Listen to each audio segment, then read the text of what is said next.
Hi, I'm Carlira. I'm a techno geek and I love to share my experience with you.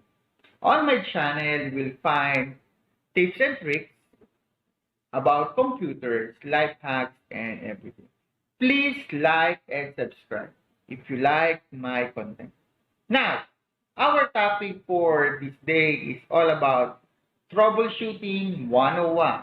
This is the problem. When the computer is turned on, nothing happens. When the computer is turned on, nothing happens. No, sounds, everything. Now, this video is to help you with problems that might encounter with your personal computer. To efficiently troubleshoot your system, treat each problem individually. This to ensure an accurate diagnosis of the problem has a multiple causes. Now, this is the problem. When the computer is turned on, nothing happens. Now, before we troubleshoot our computer or to open or disassemble our system unit, this is the first step or this is the first thing to check first before you troubleshoot your computer. Number one, check that the one end of the AC power cord is plugged in a live outlet and the other end properly plug it into the back of the system. Check first if the one end of the AC power is plugged to your outlet and then the other is in your system unit. Suddenly, the cause why your computer is not working is caused by loose wire in your back of the system or in your outlet. Loose. Second, make sure that the voltage selection switch on the back panel is set for the correct type of voltage you are using. Now, what is voltage selection switch?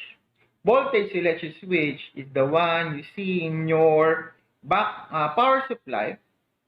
Either it's 110 or 220. Check it. If your outlet is 220, probably your selection switch is 220.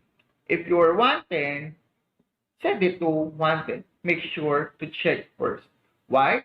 If your outlet is 220 and then your power supply is set to 110, chances are your power supply is damaged or burned. But if your outlet is 110, then it's set to 220.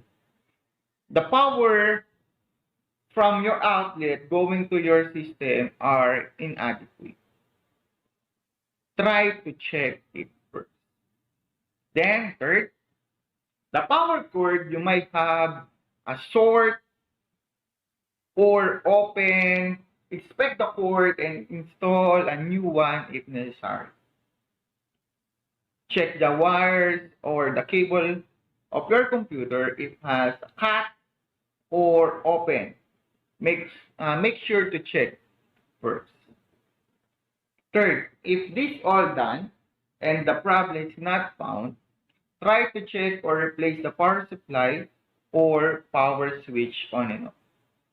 If you done all the steps, try to check or try to replace your power supply with your known good condition power supply. Not necessarily brand new, that the brand new power supply, but known good working power supply. Replace it. Then if the computer is turned on or working, probably your power supply is the cause of your problem.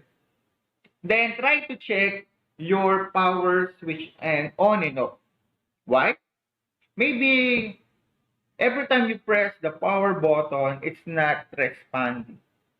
try to open your system unit and then try to go to your control panel wiring and check if your on and off switch are not properly insert to the pin of the motherboard. Okay, check it. Then, another, check the motherboard jumper setting and HDD. Why? Most of the time,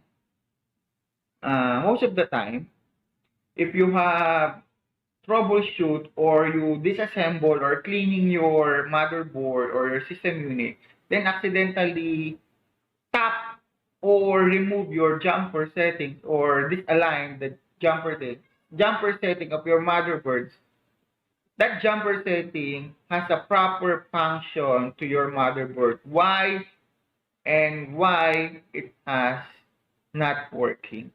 Try to check it. Then, in the HDD nowadays, SATA HDD has no jumper, but most of the brand has a jumper setting. Make sure to try to read the label in the front of the hard disk for the jumper setting or proper jumper setting alignment. Then next, check for all possible grounded such as casing, screw, and power cable. This is the common reason why our computer are not turning on while we press our power button. Probably if your computer are not using more than a week or not used more than a week, a month, or a year, probably your computer has a problem in grounding. Now, how we properly fix this problem? Try to clean and disassemble your computer and then assemble it. But before you assemble it, make sure to take down all the screws hole for grounding purposes. But try to buy a paper tape, then try to insert or leave inserting a tape to the hole and then followed by the board to ensure that the ground of a motherboard are not transferred to the casing and vice versa. Then, check all the power cable for cut and open cables. Then, if you have any questions or additional questions, comment down below. Thanks for watching.